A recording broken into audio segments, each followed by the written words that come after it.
નમસ્કાર મિત્રો આજે તમારી સમક્ષ મંગળ ભગવાન 21 જૂનથી વૃષભ રાશિમાં આવી ચૂક્યા છે. તો મીન રાશિના જાતકો માટે શું ફળ મળશે એ વિશેષ વિડીયો આજ તમારી સમક્ષ હું રાખવા જઈ રહ્યો છું. છેલ્લા 20 દિવસમાં તમારા જીવનમાં શું પરિવર્તન આવશે, શું સાવધાની રાખવી જોઈએ, શું ઉપાય કરવા જોઈએ, સંપૂર્ણ વિસ્તાર રાખવા જઈ રહ્યો છું.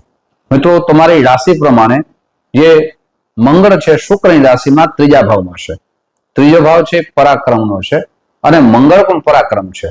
મંગળ એટલે અડગ થાય, મંગળ એટલે શક્તિ થાય, મંગળ એટલે સાહસ થાય અને મંગળ એટલે યોદ્ધા થાય.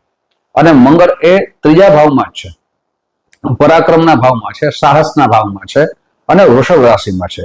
તો સૌથી પહેલું જે ફાયદો થવાનો છે, આપ જે પણ કાર્ય કરશો એ સાહસથી કરશો. સાહસ દ્વારા સફળતાની ચાવી મળે છે. એટલે આપણા જીવનમાં સાહસ દ્વારા સફળતાની ચાવી અવશ્ય મળશે. સાથે એ ત્રીજા ભાવની અંદર ભાઈ બહેન પણ જોવાય છે. ભાઈ બહેનનો સહયોગ મળશે.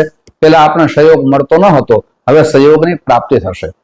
સાથે ઓનલાઈન આપ કોઈ બિઝનેસ કરો છો, ઓનલાઈન ની અંદર આપ યુટ્યુબર છો, ફેસબુકમાં કામ કરો છો, ઇન્સ્ટાગ્રામમાં કામ કરો છો, ગૂગલમાં કામ કરો છો, કોઈ પણ રીતે ઓનલાઈનમાં આપ કામ કરી રહ્યા છો, પછી જોબ કરી રહ્યા છો અથવા બિઝનેસ કરી રહ્યા છો, તો આપણા માટે લાભના સંકેતો દઈ રહ્યા છે, લાભના યોગ નિર્માણ થઈ રહ્યા છે.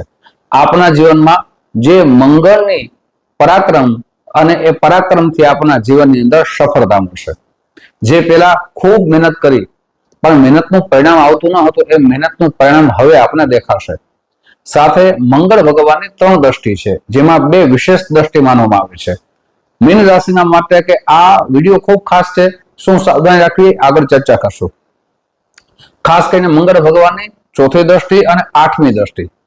જે 4th દ્રષ્ટિ પડે છે એ 6ઠ્ઠા ભાવમાં પડે છે અને 7મી દ્રષ્ટિ પડે છે 9મા ભાવમાં પડે છે. 8મી દ્રષ્ટિ પડે છે એ 10મા ભાવમાં પડે છે. આ ત્રણેય દ્રષ્ટિનું ફળ આપના જીવનમાં કેવું મળશે તે પણ કહીએ. તો 4થી જે દ્રષ્ટિ પડે છે એ શત્રુના ભાવમાં પડે છે. આપના શત્રુ તો વધશે, આપ આગળ વધશો એટલે શત્રુ તો આપના વધશે, પણ એ બધા શત્રુઓ આપનાથી પરાસ્ત થશે, વિજય આપણો થશે. અને આપણા શત્રુઓ કયા છે એ સામે આવશે. એટલે આપ જાણી શકશો કે આ મારા શત્રુઓ છે. પણ આપણે સાવધાની રાખવી ખૂબ જરૂરી છે. શત્રુઓ ષડયંત્રની રચના કરશે. આ ષડયંત્રમાં આવી ન જતા, ફસાઈ ન જતા, લાલચમાં ના આવતા. જો આ રીતે આવશો તો આપણે નુકસાન થવાની સંભાવના વધી જશે. યશ કીર્તિ મળવાના બદલે અપકીર્તિ મળશે. માન સન્માન મળવાના બદલે આપણા જીવનમાં માન સન્માનની કમી આવશે. તો આ શત્રુથી સાવધાની રાખવી ખૂબ જરૂરી છે.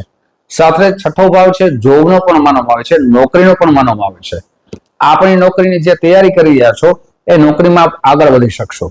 ઇન્ટરવ્યુમાં ખૂબ દીધા છતાં આપ ઇન્ટરવ્યુમાં પાસ થતા ન હતા, એ પાસ થવાની સંભાવના વધી જશે. નોકરી મળવાની શક્યતા વધી જશે. આપ નોકરી કરી રહ્યા છો તો નોકરીમાં આપનું પ્રમોશન થવાના યોગ નિર્માણ થઈ રહ્યા છે. સાથે આપ જે લોનથી જે કાર્ય કરવાની ઈચ્છા છે એ લોન પણ આપની સફળ થશે. આપનું સ્વાસ્થ્યમાં જે ચિંતા રહેતી હતી, સ્વાસ્થ્ય પણ સારા સમાચાર છે, જે સ્વાસ્થ્યમાં રાહત મળશે. સાથે મોસાળ પક્ષ તરફથી પણ આપને સહયોગ મળશે, પ્રેમ મળશે. મિત્રો પહેલી દ્રષ્ટિની તો વાત કરી, હજી 2 દ્રષ્ટિની ચર્ચા કરવાની છે, પણ તે પહેલા એક નમ્ર પ્રાર્થના છે. મારા નવા મિત્રો આ વિડીયો જોઈ રહ્યા છો, મિત્રો આ વિડીયો તમને ગમે તો જરૂર ને જરૂર લાઈક કરજો, તમારા મિત્રોમાં શેર કરજો. સાથે કોમેન્ટ બોક્સમાં જય શ્રી કૃષ્ણ અવશ્ય લખજો. ફેસબુકના માધ્યમથી જોવો છો તો આ વિડીયોને લાઈક કરજો, શેર કરજો, અમારા પેજને ફોલો કરી લેજો. આવી જાણકારી તમારી સમક્ષ રાખતો રહીશ, જેનાથી આપનું જ્ઞાન વધે, સાવધાન થઈ જાઓ, નુકસાનથી બચી શકો અને આપણા જીવનમાં પ્રગતિ કરી શકો. મિત્રો હવે વાત કરીએ બીજી દ્રષ્ટિની. તો બીજી દ્રષ્ટિ પડે છે 9મા ભાવમાં. 9મો ભાવ છે ભાગ્યનો છે. 9મો ભાવ છે આધ્યાત્મિક છે, ઉચ્ચ શિક્ષાનો છે, પિતાનો છે, શિક્ષકનો છે. તો આપના શિક્ષક તરફથી આપને સહયોગ મળશે, પિતા તરફથી સહયોગ મળશે, આધ્યાત્મિક જ્ઞાન વધશે, ઉચ્ચ શિક્ષામાં આગળ વધશો. સાથે ભાગ્યનો સાથ મળશે. આપ જે ભાગ્યમાં આપણે ઉન્નતિ થવી જોઈએ, પ્રગતિ થવી જોઈએ, એ ઉન્નતિ હવે થશે. જે સમય આપનો સારો છે એ સમય સાથે આપના જીવનમાં પરિવર્તન આવશે. પણ મિત્રો મહેનત તો આપને જ કરવાની છે. જ્યાં સુધી મહેનત નહીં કરો ત્યાં સુધી આપના જીવનમાં પરિવર્તન નહીં આવે. આળસનો ત્યાગ કરી અને મંગળ ભગવાન ઉત્સાહકારક માનવામાં આવે છે. જો ઉત્સાહથી કામ કરશો, સાથે આળસનો ત્યાગ કરશો તો આપના જીવનમાં જે ભાગ્યોદય નો સાથ મળશે. હવે વાત કરીએ અષ્ટમ દ્રષ્ટિની. આ તો સાતમી દ્રષ્ટિની વાત કરી. તો અષ્ટમ દ્રષ્ટિ શું છે? તો કે અષ્ટમ દ્રષ્ટિમાં આપણું કેરિયર છે, આપણું ધર્મ છે, આપણું કર્મ છે.